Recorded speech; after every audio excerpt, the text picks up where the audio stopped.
자, 우리 지난주에 이어서 인간을 향한 특별한 섭리, 언약을 좀 더 공부해 보겠습니다. 우리 12문을 다시 한번 볼게요. 웨스트민스터 소유리 문답 제 12문. 자, 섭리편 첫 번째 부분에 있죠. 첫 페이지에. 자, 제가 문을 읽고 답을 같이 읽겠습니다. 사람이 창조받은 지위에 있을 때 하나님께서 그에게 행하신 특별한 섭리는 무엇입니까? 하나님께서 사람을 창조하신 후에 완전한 순종을 조건으로 생명 언약을 맺으시고 선악을 알게 하는 나무의 열매 먹는 것을 사망의 벌로서 금하셨습니다. 아멘.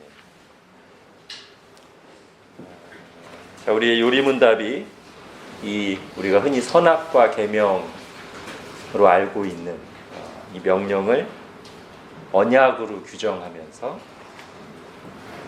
인간을 향한 특별한 섭리다 라고 표현했습니다. 그래서 우리가 지난주에 그 부분을 좀 생각해 봤어요. 하나님께서 이 선악과 계명으로 찾아오신 것은 인간을 특별하게 대하신 거다. 특별한 섭리라는 말은 다른 피조물들에게는 하지 않는 인간에게만 행하신 일이라는 것이고, 그것은 또 다른 말로 하면 창조 때도 그랬듯이 섭리에 있어서도 인간을 다른 피조물과는 다르게 특별하게 대우하신다. 특별한 관계를 맺기 원하신다는 것입니다. 여러분, 지금 교재에 있는 그 웨스트민스터 신앙고백서 언약편에서는 또 이 언약을 뭐라고도 표현합니까?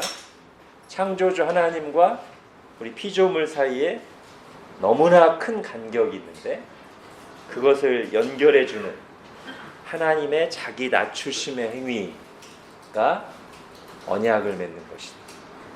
하나님은 굳이 언약을 안 맺으셔도 원래 하나님과 우리의 관계는 우리 순종해야 됩니다. 창조주니까. 그리고 우리가 순종하지 않을 때 하나님은 당연히 우리를 심판하시고 하나님 뜻대로 벌하실 수 있습니다. 당연한 겁니다. 그런데 이 굳이 언약을 맺으시고 약속하셔서 우리에게 좋은 걸 주기를 원하시고 그 언약에 스스로를 메어두시는 거죠. 내가 너희에게 반드시 복을 주겠다. 언약을 맺으시는. 자, 그래서 우리가 이제 뒤에 살펴볼 예수 그리스도를 통한 언약을 이제 은혜 언약이라고 하는데, 그거와 비교해서 우리가 생각하다 보니까 자꾸만 이 창세기 2장에 나오는 이 선악과 계명을 주시면서 맺은 언약, 이 행위 언약은 뭔가 은혜가 아닌 것처럼 잘못 생각할 수 있다고 그랬죠. 그러나 하나님이 우리를 찾아오셔서 언약을 맺으신 것 자체가 사람을 특별하게 대하신 것이고 자기의 낮추심이며 우리에게 복을 주시기 위해서 하신 행위이기 때문에 언약을 맺은 것 자체가 은혜의 행위다라는 것까지 지난주에 했습니다. 자, 이제 우리가 늘 하듯이 오늘은 그 요리문답에 나오는 문구를 좀 살펴보면서 이제 할게요. 이 요리문답에서 뭐를 지금 대비시키냐면 이 두 가지입니다. 완전한 순종을 조건으로,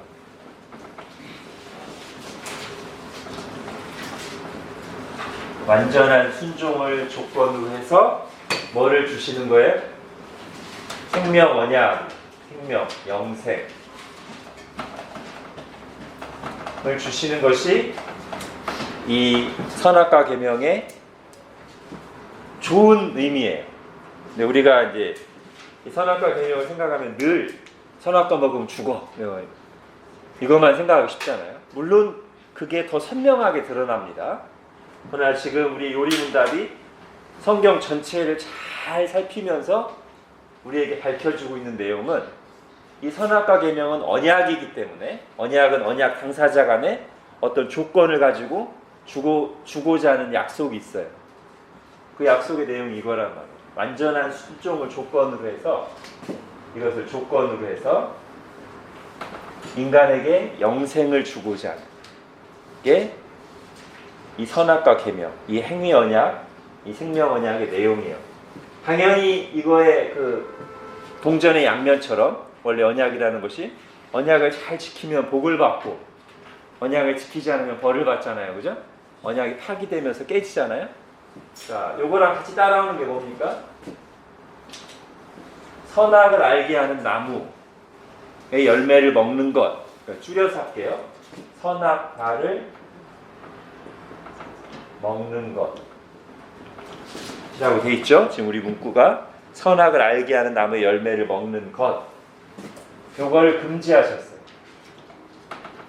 그러면 그 결과는, 즉 이 언약을 깨트릴 때 이 결과는 사망의 벌입니다.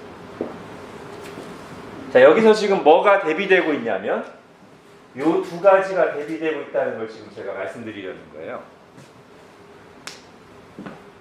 완전한 순종과 선악과를 먹는 것, 이 두 가지가 지금 대비되고 있어요. 중간 길이 없습니다. 완전한 순종을 하는 것, 이게 조건을 만족시키는 거고, 조건을 파기하는 게 뭐냐면, 언약을 파기하는 건 뭐냐면 선악과를 먹는 것이에요. 자, 성경을 잘 살핀 우리의 요리문답이 그렇게 표현하고 있습니다. 그러면 여기서 우리가 한 가지 생각할 게 있어요. 그러면 선악과를 안 먹기만 하면 되는 게 아니라 완전한 순종을 해야 되는 건가요? 이런 질문, 그죠? 근데 그걸 우리가 이제 조금 다르게 살펴볼게요. 하나님의 뜻은 뭐냐면 선악과를 안 먹는다는 것이 뭐의 표지냐면 완전한 순종의 표지라고 지금 우리 요리문답이 가르쳐주고 있는 거예요. 가장 유치한 예를 들면 이런 겁니다. 아담과 하와가 지금 있잖아요. 이 계명을 받을 때는 아담과 하와만 있었잖아요. 아담이 수시로 하와를 두들겨 패면서 선악과만 안 먹으면 하나님 뜻에 맞게 사는 것이고 복을 받는 삶을 사는 건가요? 하와는 하와대로 자기를 두들겨 패는 아담이 영 마음에 안 들어서 아담에게 밥을 차려주면서 거기다가 은밀하게 독을 타. 근데 선악과는 안 먹어. 그러면 어떻게 바르게 살고 있는 거예요? 하나님 뜻에 맞게? 아니죠, 그죠? 이건 제가 좀 선명하게 하려고 예를 든 거고요. 선악과를 안 먹는다는 것은 뭘 의미하냐면 하나님 뜻에 지금 순종하고 있는 걸 의미하는 거예요. 선악과를 안 먹는다는 것 자체가. 자, 우리는 조금 아까와 같은 행위가 가능합니다. 어떤 계명 하나는 어기지 않으면서 다른 쪽으로 못된 짓을 많이 할 수 있어요, 우리는. 근데 지금 창조받은 지위에 있을 때, 이 선악과 계명을 받을 때, 이 언약을 맺을 때 아담의 상태는 우리랑 근본적으로 다릅니다. 그렇죠. 이 계명을 어기기 전에는, 이 언약을 파기하기 전에는 아담은 우리와 같은 죄성이 없었어요. 아직 타락하지 않았어요. 자, 선악과를 일단 아담이 손을 댈 때는 그 마음속에, 조금 이따 더 자세히 하겠습니다만, 하나님의 말씀을 처음으로 어기는 어떤 마음이 들어가면서 행동으로까지 가는 거예요. 그러기 전까지 아담과 하와는 하나님 말씀이 당연히 옳고 하나님 말씀대로 살 능력이 있었어요.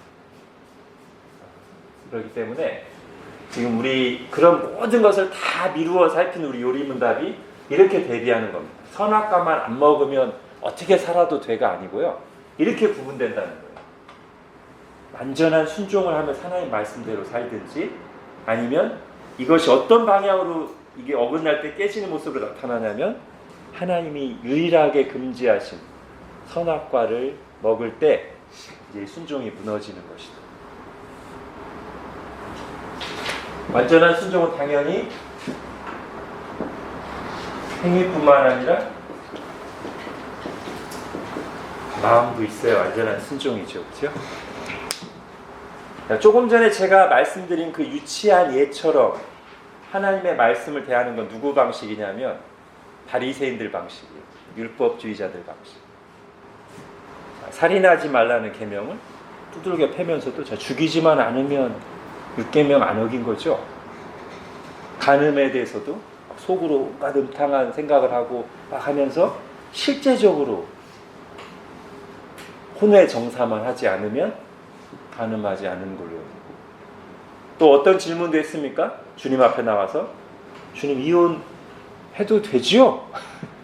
그러면서 어떤 근거로 모세가 이혼 증서만 써주면 얼마든지 아내를 버려도 되는 걸로 생각하는 사람들의 방식이에요. 쪼박하고 방식. 그러나 원래 하나님 우리에게 계명을 주실 때 그 계명을 지킨다는 것은 뭡니까? 요거예요, 그죠?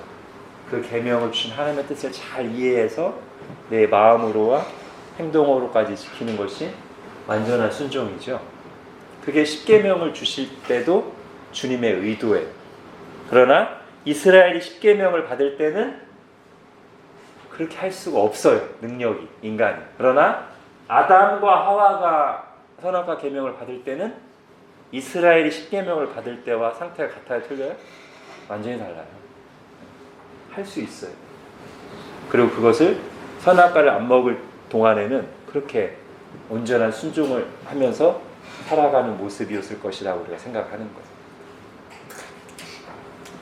자, 그러면서 이거와 연관해서 또 한 가지 이제 생각해 보겠습니다. 이 이름을 한번 생각해 볼게요. 이 이름.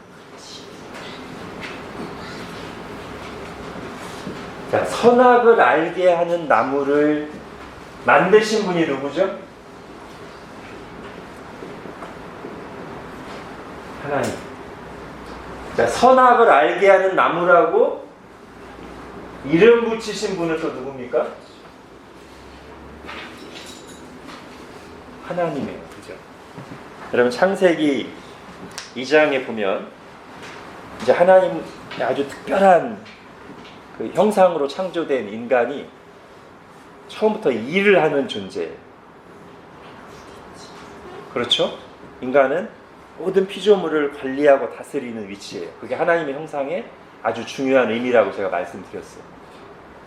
근데 창세기 2장에 보면 그렇게 하나님의 형상으로 창조돼서 만물을 관리하고 다스리는 인간이 하는 일이 구체적으로 두 가지가 나와요. 뭐죠? 창세기 2장에 그렇게 하나님의 형상으로 창조돼서 모든 피조물을 관리하고 다스리는 능력과 권한을 부여받은 인간이 구체적으로 하는 일이 두 가지가 나와요. 뭡니까? 하나는 이름 붙이는 거고요. 그죠? 하나님이 하와를 보내주시기 전에 동물들이나 이런 걸 보여주시면 아담이 어떻게 이름을 짓나 보려고. 이름 지어주는 행위가 하나님의 형상을 닮은 인간의 관리 행위예요. 그죠? 피조물을 정복하고 다스리는 게 하나님의 형상을 닮은 우리가 하는 일이잖아요. 동물들은 이름을 안 붙일 것 같아요. 그죠? 이름 붙일 능력도 안 되고. 우리는 하나님의 형상으로 창조된 우리는 이름을 붙입니다. 자, 그런데 제가 두 가지였으니까 답은 말씀드려야죠. 하나 이름 붙이는 거고, 또 하나는 에덴 동산을 보내셔서 경작하며 지키게 하십니다. 여러분 이 두 가지가 다 피조물을 관리하고 다스리는 중요한 거. 이름 붙이는 거, 그 다음에 구체적으로 땅을 파고. 자, 그런데 하나님이 먼저 그 일을 하시는 거죠. 자, 인간의 한 두 가지에 뭐에 약간 연결되냐면 경작하며 지키게 합니다. 노동, 그 다음에 아담이 이름 붙인 거. 그죠? 자, 선악, 하나님께서 이름을 붙이실 때는 막 붙이시진 않았을 거예요. 분명히 의도를 두신 이름일 겁니다. 그렇죠?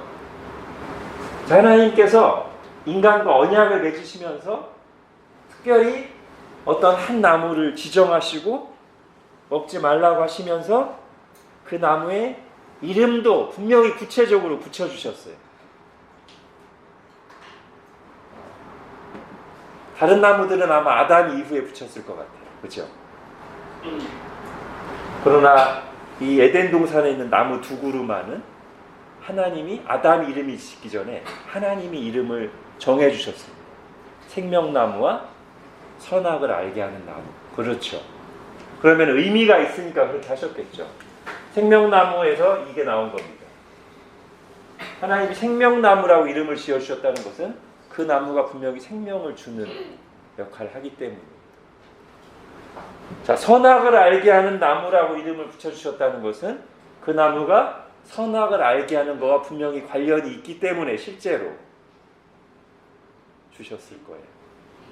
자, 그런데 여기서 이제 해석이 필요하죠. 요 나무를 먹으면 인간이 선악을 알게 된다는 말이 이 언약의 관점에서 볼 때 무슨 뜻일까? 자, 다시 한번 중요 단어가 있습니다. 지금 이 두 가지가 대비된다고 했죠? 자, 순종. 언약을 잘 지키는 건 순종이에요.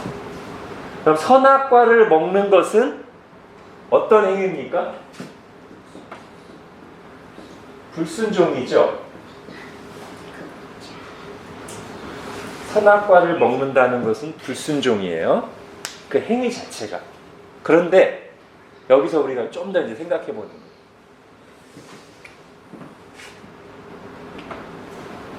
근데 왜 불순종을 할까요? 또는 왜 순종을 할까요? 자, 우리가 우리 자녀들이나 우리보다 어린 사람들에게 뭐를 딱 명령을 했어요. 뭐를 시켰어요.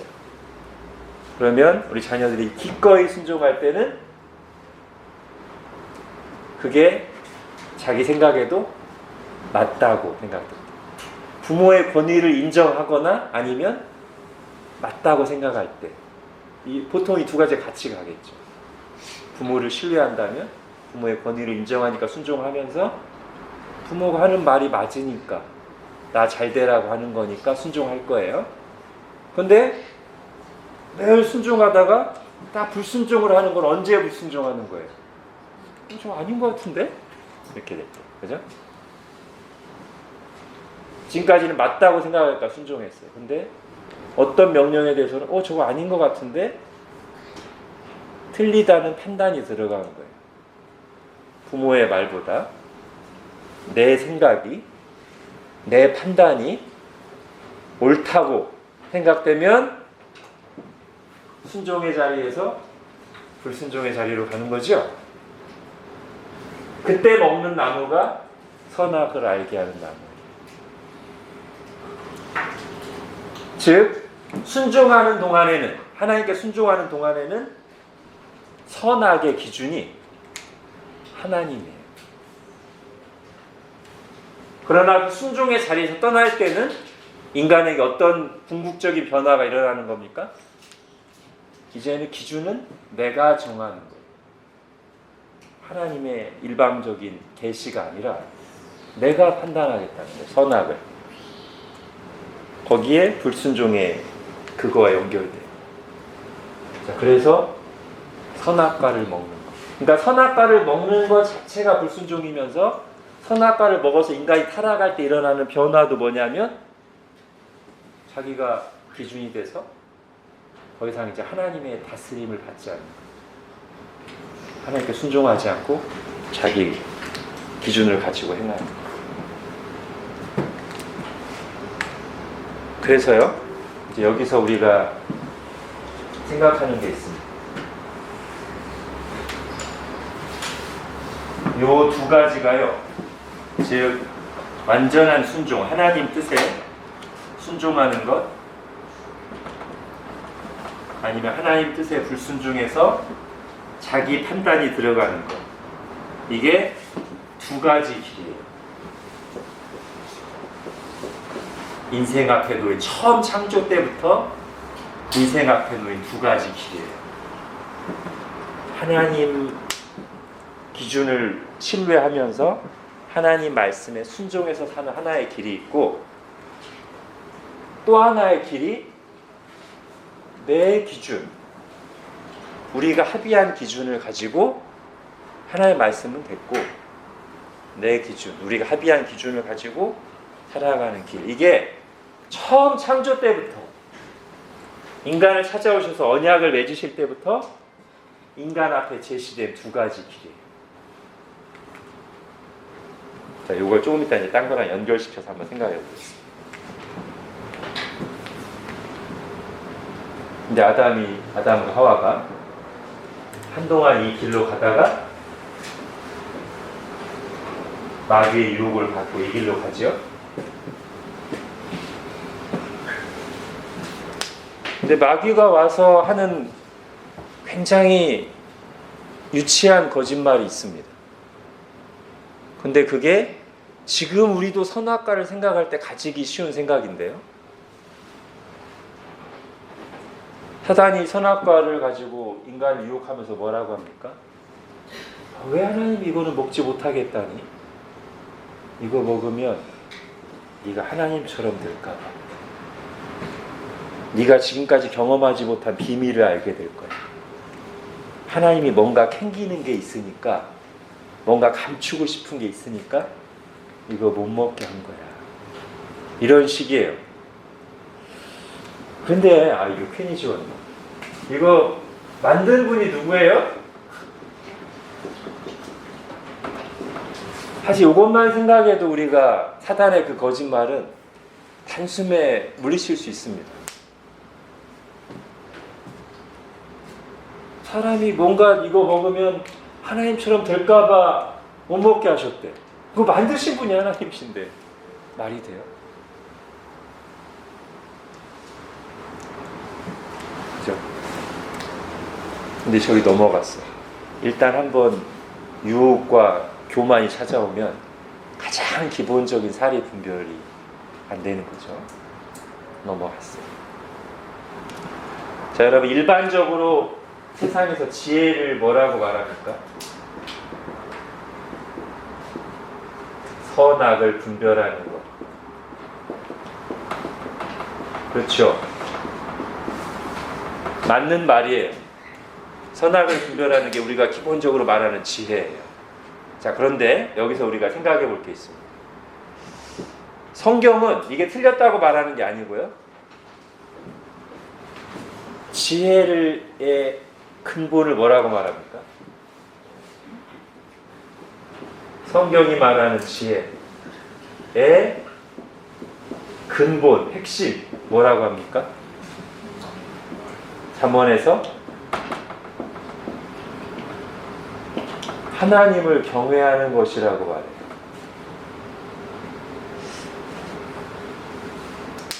여러분, 이 둘이 어떻게 연결되는지를 잘 생각하는 게 저 선악과 언약과 상당히 연결됩니다. 자, 선악을 분별하는 게 지혜예요. 근데 성경은 그것을 부인하지 않되 하나님을 경외하는 게 지혜의 근본이라고 말해요. 이건 우리에게 어떤 답을 주는 거냐면, 자, 우리가 요렇게 말할 때요, 어떤 질문이 여기서 파고듭니까? 선악을 분별하는 게 지혜인데, 그럼 선의 기준이 뭐야? 이렇게 질문하죠. 선의 기준. 그럼 요거는 다시 어떤 질문으로 이어지냐면, 그 기준을 누가 정했어? 이렇게 이어지게 돼 있어요.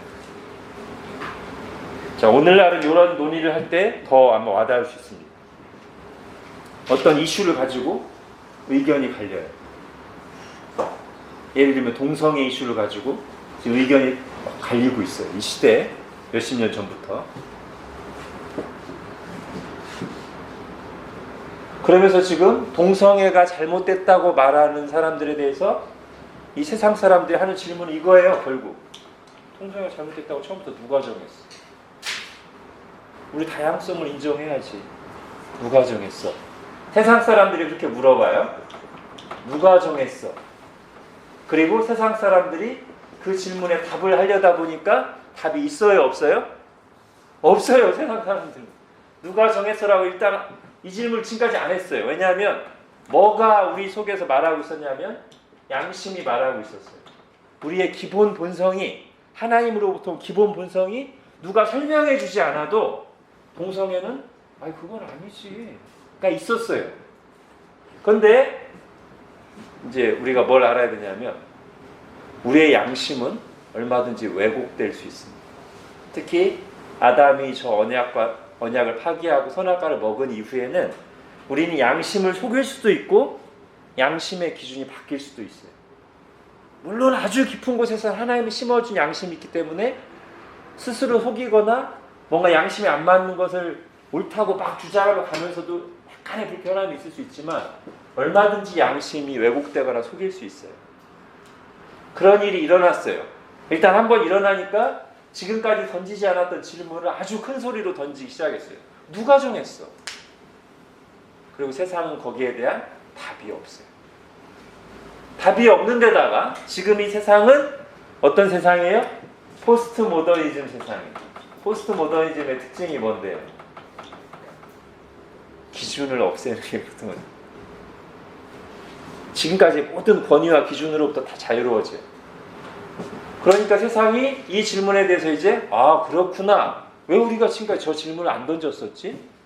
왜 괜히 우리가 근거도 없이 동성애는 잘못됐다고 판단했었지?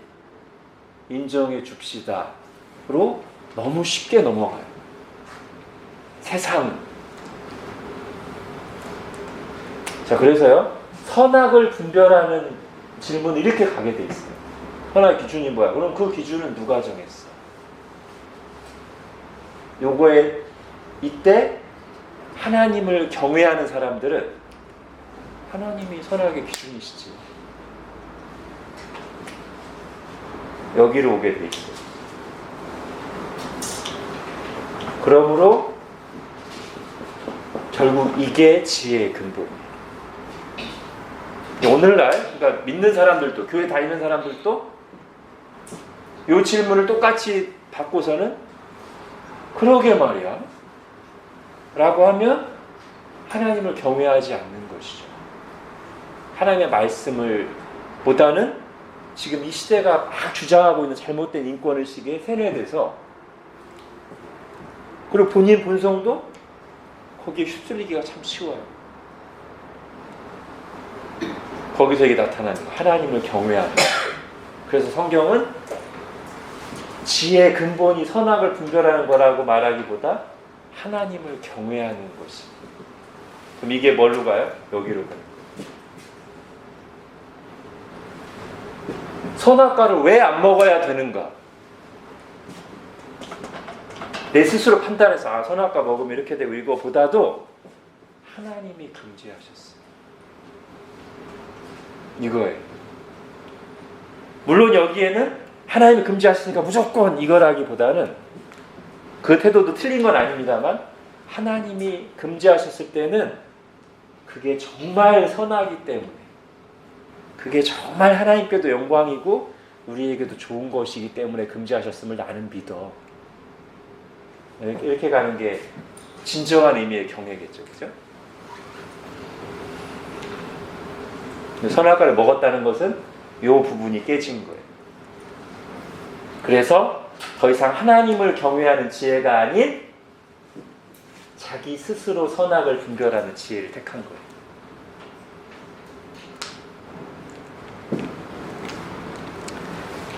자, 여러분, 요 두 길이 성경에 이후로 계속 나오는데요. 가장 잘 나오는 데 중에 하나가 사사기예요. 제가 선악과를 먹는 거를 어떤 말을 했냐면 하나님 기준이 아니라 자기 기준이 생기는 거라고 했죠.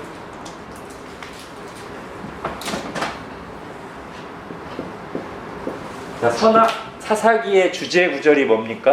사사기 17장에도 나오고 맨 마지막 21장 25절에도 나오는데 사사시대의 문제는 한마디로 그때 왕이 없으므로 각 사람이 자기 소견에 오른대. 각자 자기 소견에 오른대. 이게 이스라엘에서 가장 어둡고 혼란한 시대인 사사시대에 대한 성경의 진단이잖아요.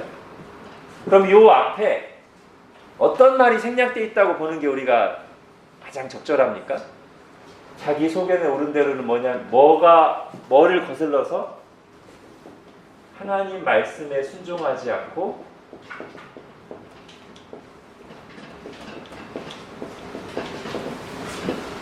자기 소견에 오른 대로 행하였더라. 이게 사사시대의 문제예요. 그러면 요 두 개가 지금 정확히 이거예요. 하나님께 완전히 순종하느냐, 아니면 선악과를 먹어서 자기 기준, 자기가 선악을 판단하면서 옳고 그름을 판단하면서 가느냐. 그게 사사시대의 문제예요. 근데 사사시대가 우리에게 보여주는 건 뭡니까? 그렇게 사사기의 백성들이 하나님의 말씀을 떠나서, 언약의 말씀을 떠나서 자기 소견에 오른 대로 갔더니 그 열매가 뭐예요? 사사기 전체에 나오긴 하지만 특별히 사사기 17장부터 21장까지 에피소드가 나오죠. 거기 보면 영적인 타락, 종교적인 타락, 성적인 타락, 온갖 폭력. 그래서 마지막 부분에 가면은 이스라엘이 어디와 비슷하게 돼요? 소돔 고모라하고 비슷하게 돼요. 그죠?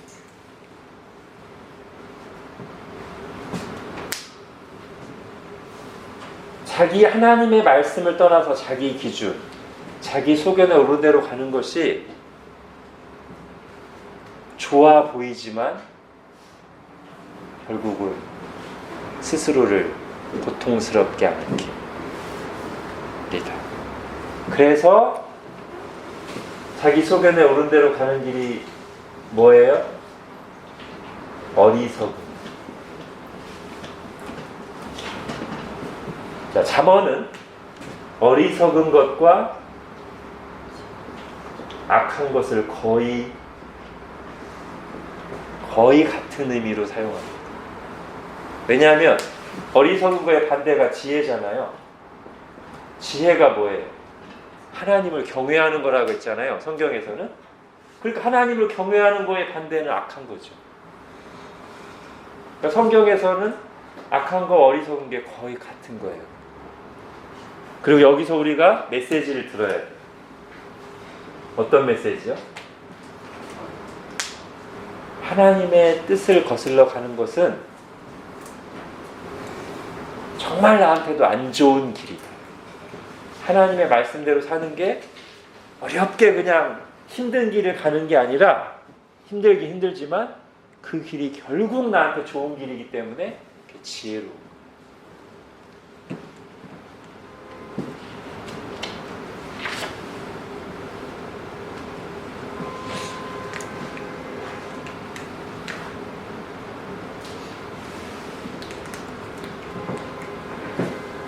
자, 그래서 우리의 요리문답은 여기 아주 좋은 말을 우리에게 써주고 있어요. 생명 언약. 선악과 계명은 말 안 들으면 죽이려고 주신 계명이 아니라 원래 의도는 뭐예요? 인격적인 순종을 해서 영생을 주시려고, 더 좋은 걸 주시려고 하나님 자기를 낮추어서 찾아오신 은혜로운 언약이었단 말이에요. 그런데 이 은혜로운 언약을 바라보는 아담과 하와의 태도가 사단의 유혹을 받고 나서부터는 굉장히 부정적으로 보였잖아요. 그게 우리가 지금 해야 될 질문이에요. 우리는 선악과 계명을 어떻게 보고 있는가? 선악과 계명을 바라보는 관점.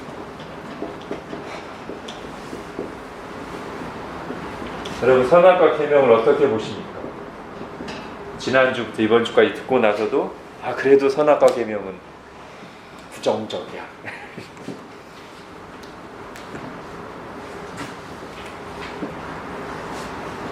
순종에 대해서는 어떻게 보십니까?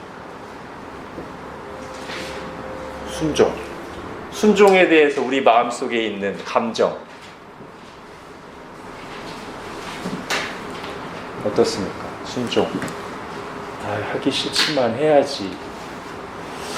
요거는 물론 순종하기 위해서 자기 부인이 필요합니다. 근데 그렇게만 하면 너무 약해요.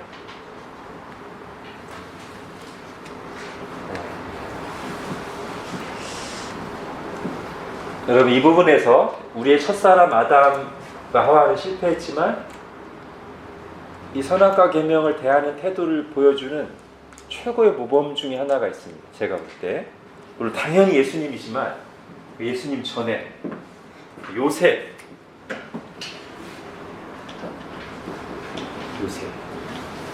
성경을 한번 찾아볼게요. 창세기 39장입니다. 창세기 39장에서 지금 요셉의 상황이 선악과 계명을 받았을 때의 아담의 상황과 상당히 유사한 점이 있어요.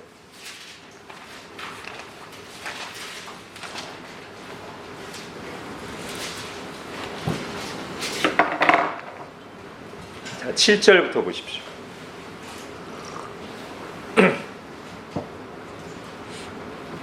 창세기 39장 7절부터 그 후에 그의 주인의 아내가 요셉에게 눈짓하다가 동침하기를 청하니 유혹했죠. 8절에 요셉이 거절하며 자기 주인의 아내에게 이르되 내 주인이 집안의 모든 소유를 간섭하지 아니하고 다 내 손에 위탁하였으니. 요셉이 지금 어떤 위치입니까? 주인 빼고는 주인의 모든 집안을 다스리는 청지기, 그죠? 주인의 대리자 역할이죠. 자, 그런데 9절, 이 집에는 나보다 큰 이가 없으며 주인이 아무것도 내게 금하지 아니하였어도 금한 것은 당신뿐이니. 자, 아무것도 금하지 않고 다 하라겠고 엄청난 권한을 줬어요. 근데 유일하게 금했어요. 아내만. 왜죠? 그것은 이 아내를 금하지 않는 것은 뭐냐면 주인을 존중하고 주인과의 관계를 유지하는 거예요. 자, 지금 저 요셉이 처한 상황과 요셉이 한 말을 들어보면 선악과 계명을 받을 때의 아담과 유사한 점이 세 가지가 있습니다. 첫 번째는 특권. 그렇죠. 요셉은 청지기, 또 더 좋은 말로 하면 대리 통치자 같은 위치였어요. 보디발의 집 안에서. 그렇죠. 여기 나오잖아요. 이 집에는 나보다 큰 이가 없으며 주인이 아무것도 내게 금하지 아니하였습니다. 그리고 모든 소유를 내게 맡기고 위탁하고 간섭하지 않아. 엄청난 자유, 권한. 네. 이게 지금 요셉이 스스로 말하는 자기가 받은 특권, 위치인데 이게 지금 천지 만물을 지으셨을 때 아담, 인간이 가진 특권, 위치와 거의 유사해요. 제가 볼 때. 두 번째, 유일한 금지가 있어요. 이 유일한 금지는 뭐냐면 주인을 주인으로 대하는, 그죠?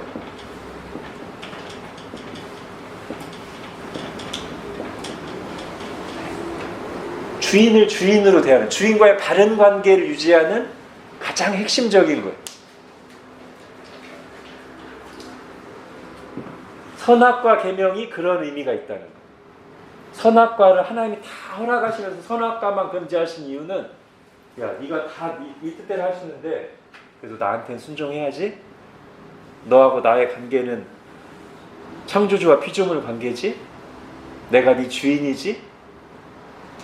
요거를 분명하게 보여주는 것이 선악과 계명의 또 중요한 의미란 말이에요. 그게 그거예요. 지금 요셉에게 금지되고 다 모든 걸 맡겼어요. 집안의 모든 것을 권한을 주고. 그러나 주인의 아내만을 금하면 이거는 관계를 깨트리는 거죠. 배신하는 거죠. 자, 또 하나의 공통점을 찾아본다면 이런 위치에 있던 요셉에게 또는 이런 위치에 있던 인간에게 찾아온 유혹. 자, 이 유일하게 금지된 것을 탐하려무나 라고 하는 유혹이 찾아왔어요. 보디발의 아내가 그 역할을 했고 여기서는 마귀가 그 역할을 했어요. 자, 그런데 이 유혹을 받았을 때 이 세 가지는 다 똑같은데 이 유혹을 받았을 때 반응이 아담은 실패했는데 요셉이 이때 아담이 어떻게 했어야 되는지를 너무 잘 보여준단 말이죠. 말을 한번 보세요. 말.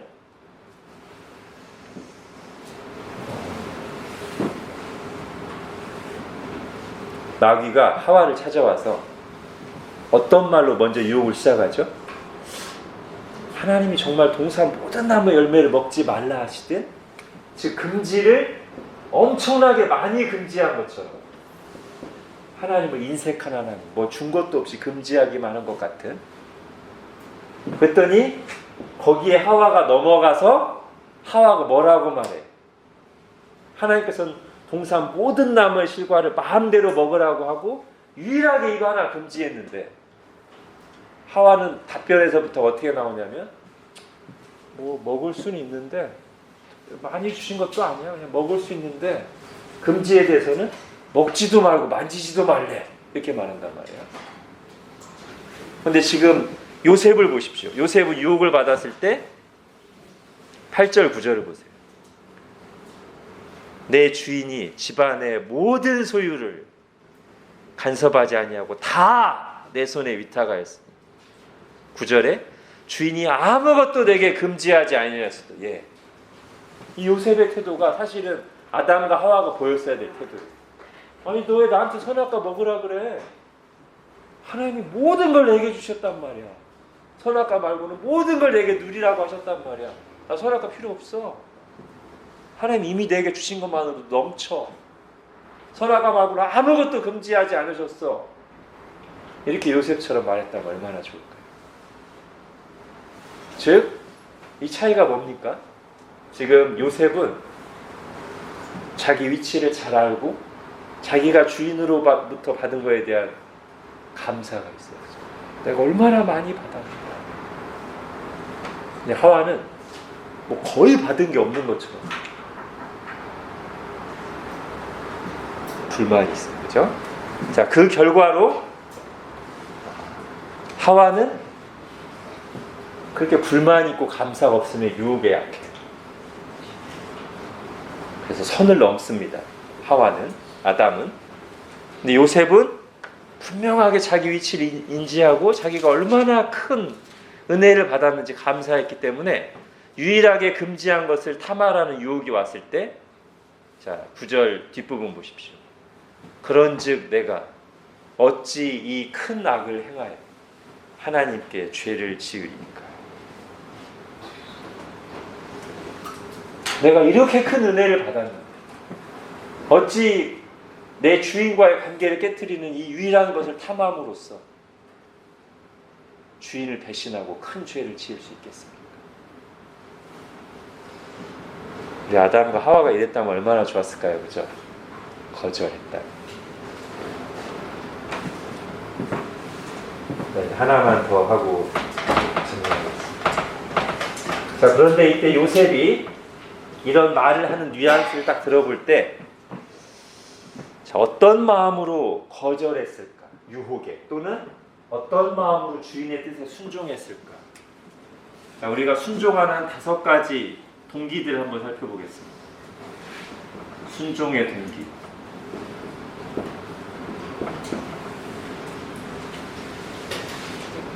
1번 아무 생각 없이 습관적으로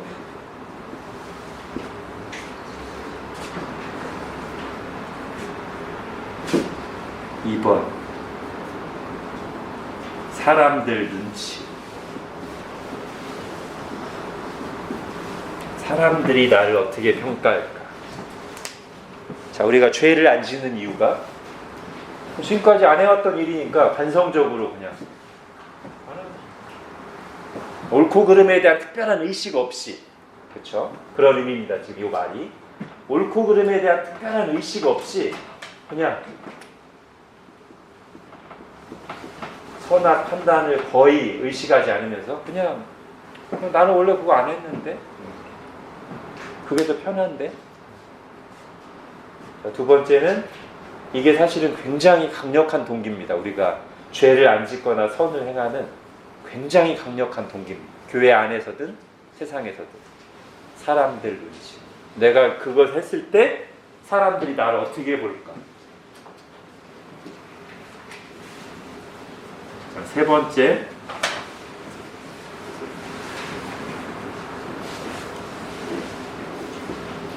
두려움. 특별히 하나님에 대한, 하나님이 내리실 징계, 심판에 대한 두려움. 그죠? 두려움 때문에 죄를 안 지을 수 있죠. 자, 네 번째, 하나님에 대한 또는 하나님의 뜻에 대한 신뢰 때문에. 아까 앞에서 말씀드린 것처럼 아니, 하나님 뜻대로 하는 게 더 좋아. 나는 그렇게 믿어. 하나님 우리에게 좋으니까 주셨겠지. 네. 신뢰. 자, 이거랑 비슷할 수 있지만 사실 약간 구분됩니다. 하나님에 대한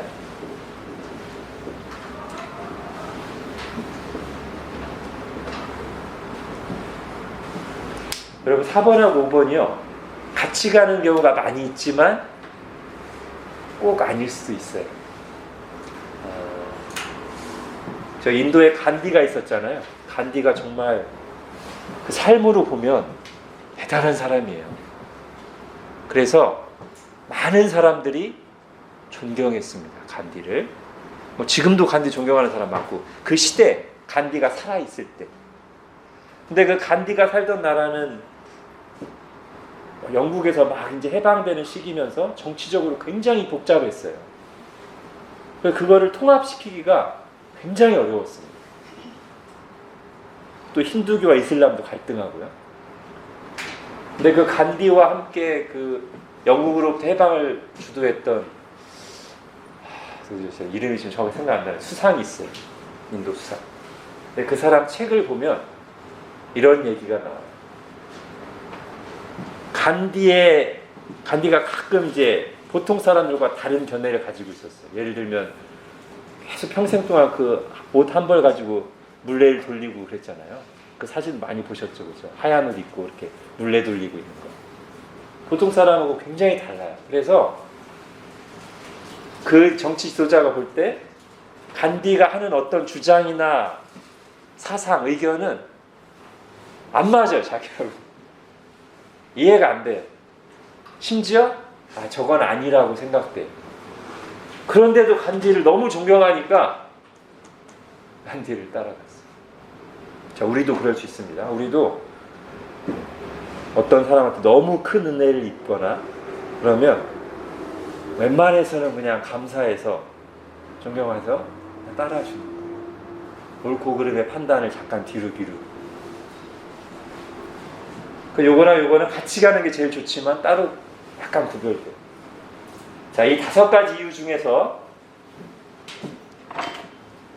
어디서 선을 그어야 될까요? 우리가 우리 신자에게 있어야 될 것과 없어야 될 것, 어디서 선을 그어야 될까요?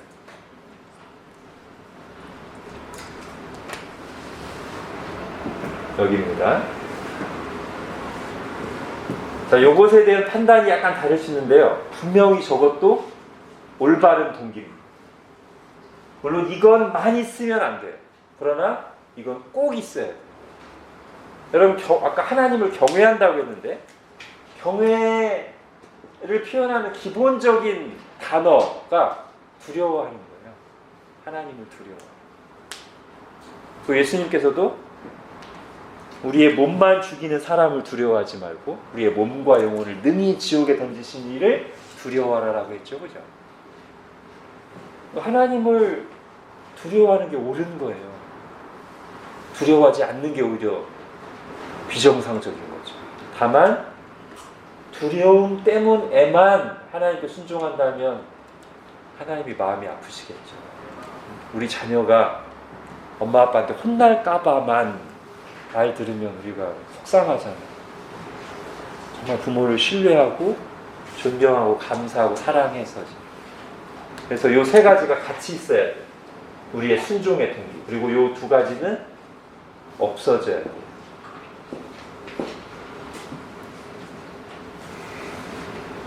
올바른 동기가 아니에요.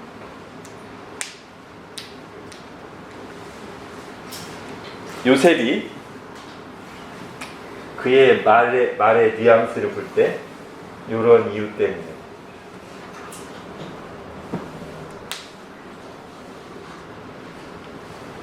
은혜는 주인으로부터 받았지만 보디발로부터 받았지만 누구에 대한 경외와 신뢰로 두려움으로 요셉이 죄를 안 진 겁니까? 하나님, 그죠? 물론 보디발에 대한 감사와 의리도 있죠. 그렇지만 마지막에 한 말을 보면 내가 어찌 이 큰 악을 행하여 보디발 주인에게 죄를 지으리까가 아니라 내가 어찌 큰 악을 행하여 하나님께 죄를 지으리까. 우리가 사람에게 행하는 모든 잘못된 행위도 하나님께 죄를 짓는 것이고 하나님이 판단하실 걸 알기 때문에 우리는 하나님 앞에서 하지 않습니다.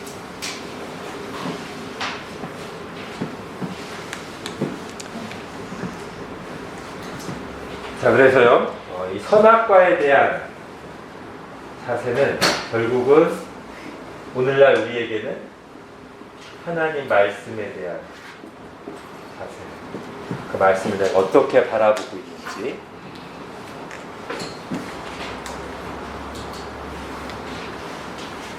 정말 그 말씀이 나를 위하시는 선하신 하나님의 뜻이라고 신뢰함으로 받는 것이 맞죠.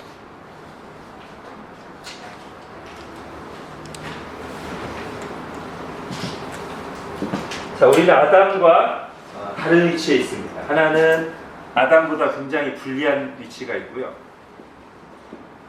아담보다 비교할 수 없이 유리한 위치가 있습니다.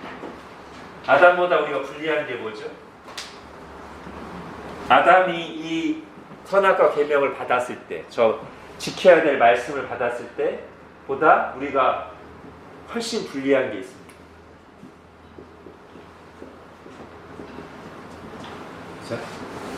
우리의 상태로 보면 우리가 아담보다 훨씬 불리해요.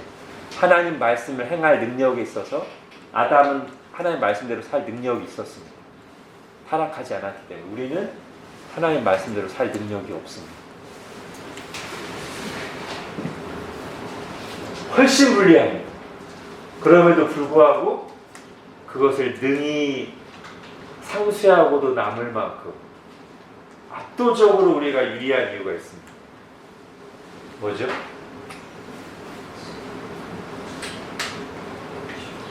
예수 그리스도 안에 있기 때문에 우리가 압도적으로 불리한데도 불구하고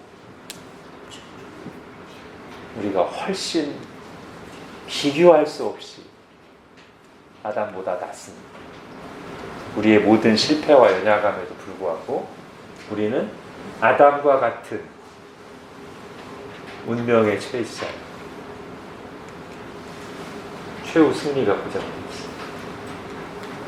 그리고 이거랑 다 연결되는 거긴 합니다만 성령님이 우리 안에 내주하십니다.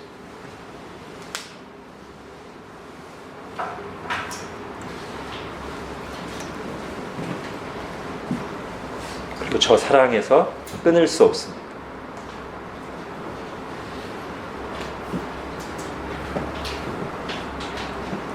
그러니까 우리가 이 말씀을 지킬 능력이 우리에게 부족하다고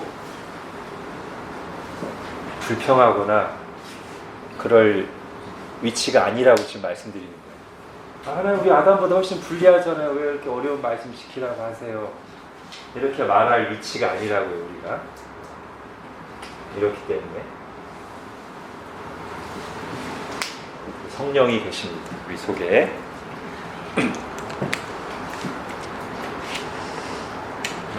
자, 인간을 향한 섭리를 2시간에 걸쳐서 했는데 이게 이제 다음 주부터 할 그 인간의 타락, 죄 문제를 다룰 때 중요한 서론이 되기 때문에 좀 길게 했습니다.